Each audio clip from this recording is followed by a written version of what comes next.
The U.S. State Department, in its 3-volume report on the origins of communism in Russia, published in 1931, reveals how Jewish-controlled German banks under the leadership of Max Warburg conspired as early as 1914 to send large payments to Lenin, Trotsky, and others in their attempts to bring down the Tsar.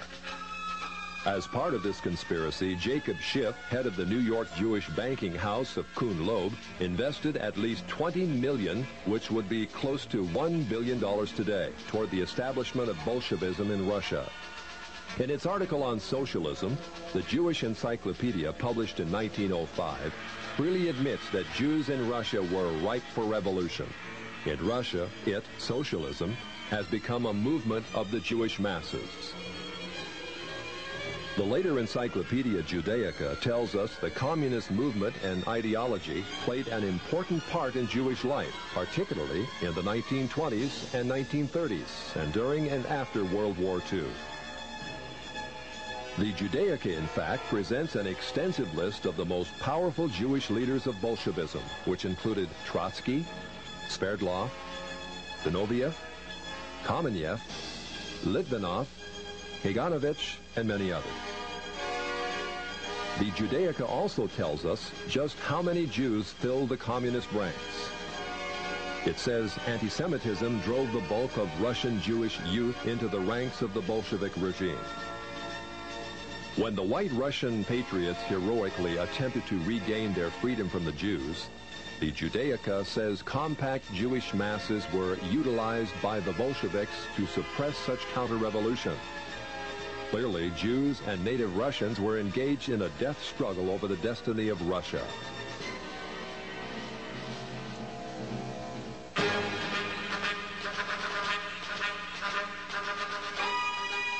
Unfortunately, the Jewish masses won. A rare photo shows the First People's Commissariat. From left to right are Uritsky, Trotsky, Zinoviev, Sverdlov, and Kaganovich, all Jewish.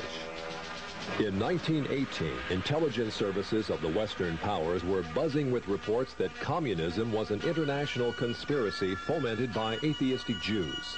British, Dutch, American, and other intelligence reports confirmed that Jews filled the Bolshevik ranks and that as much as 75% of all Soviet commissars were Jewish.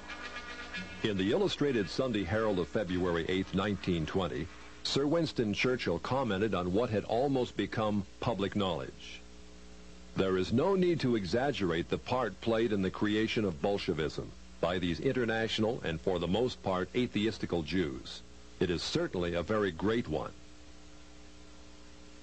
In the decades following the revolution, the question became, how much influence do the Jews still exert on the Soviet experiment?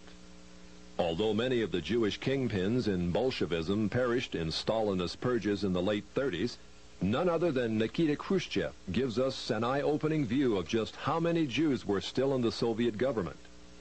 Speaking to a delegation of French socialists, Khrushchev admitted in 1956 the government has found in some of its departments a heavy concentration of Jewish people, upwards of 50% of the staff.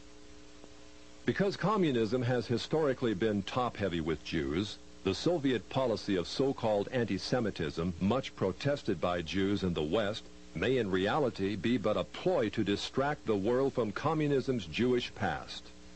Although most Jews have indeed been removed from high-profile positions in the Soviet hierarchy over the last 30 years, still Jews remain highly favored when it comes to immigration to the prosperous West. Since World War II, more than 1 million Jews have been allowed to leave the Iron Curtain, sometimes in waves of up to 52,000 a year. This contrasts to the grim reality that if even one Gentile attempts to escape, he would be lucky to receive only 15 years in prison. Jews, then, have played an enormous role in the Soviet experiment. Yet, as the Jewish Encyclopedia, in its article on socialism, again tells us, the passion of many Jews to socialize the world was not confined to Russia. As peddlers of socialism, it tells us, Jews must be reckoned among the pioneers of the socialist parties in America.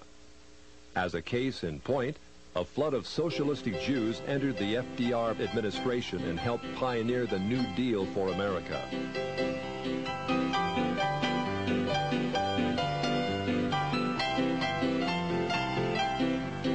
The Encyclopedia Judaica says Roosevelt's liberal policies endeared him to the Jewish community, which shared with him an overriding commitment to the welfare state. It is very significant that in letting left-wing Jews into his administration, FDR set in motion a conspiracy that was soon to have the gravest repercussions.